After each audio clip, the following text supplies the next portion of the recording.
Como é que os bailarinos apareciam em cena normalmente no século XVIII? Vocês estão a ver que eu estou aqui com uma máscara e é para sinalizar a importância e a modo como muitos bailarinos no século XVIII, quando subiam à cena, usarem máscara. Estamos a falar de uma cena que era já um tipo de teatro à italiana, portanto o bailarino entrava por aqui, atuava por aqui, e muitas vezes ele vinha com a tal máscara que eu fiz aqui a experiência de vos começar esta secção justamente com uma máscara. Então, digamos que a máscara era importante, mas tirava a natureza e a individualidade do bailarino. Ora bem, isto vem a propósito de quê?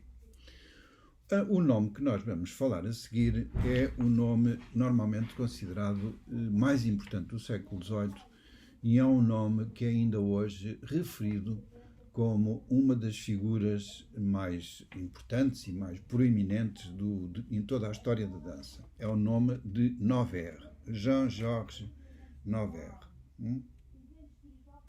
É este senhor, este é o nome dele, e vou-vos mostrar uma figura dele quando encontrar.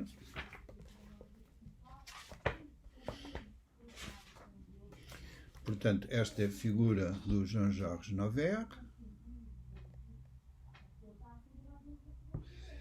francês, e que no fundo o que o Noverre fez foi receber as influências de alguns dos seus predecessores, nomeadamente do Cahuzac, do John Weaver e sobretudo do Franz Hilferding, e recebeu essas influências e ele próprio, na sua obra, não é? Porque ele coreografou imenso, fez imensas composições de dança, na altura chamava-se compositor de dança, como nós já falamos.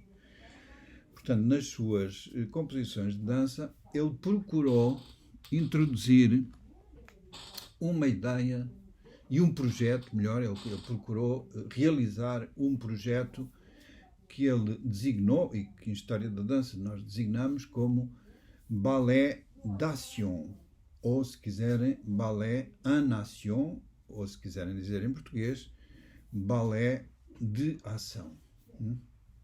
Então, Noverre nasceu a 29 de abril de 1727 e faleceu em 1810. Reparem que a data do nascimento, 29 de abril, corresponde justamente ao Dia Mundial da Dança. Há diversas histórias sobre esta figura tão importante na história da dança, diversas historietas, diversos episódios.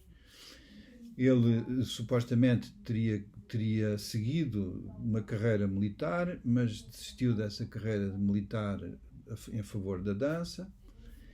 Foi aluno de Louis Dupré, que era primeiro bailarino na Ópera de Paris. E em 1743, Noverre fez a sua estreia na Ópera Comique de Paris. A Ópera Comique era, digamos, uma outra casa de espetáculo que, por assim dizer, rivalizava com a Ópera de Paris, mais institucional, mais pesada, etc. Os seus primeiros contactos com Marie Salé na Ópera Comique e com Jean-Philippe Rameau influenciaram imenso o seu caminho subsequente. Porque, reparem, ao ter contacto com a ópera ballet, por exemplo, com Les Indes Galantes, com as Índias Galantes de que já falámos, ele apercebeu-se das potencialidades narrativas da própria dança.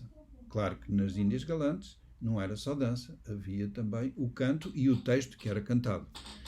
Tratava-se agora de saber se era, sim ou não, possível fazer um espetáculo com uma narrativa, com um argumento, com um livreto, não é? Um espetáculo que fosse capaz de contar uma história. Em 1747, por exemplo, compôs uma coreografia famosa chamada Les Fêtes Chinoises. Isto em Marselha ou em Estrasburgo, não há bem a certeza sobre esta data. Isto em 1747, Les Fêtes Chinoises.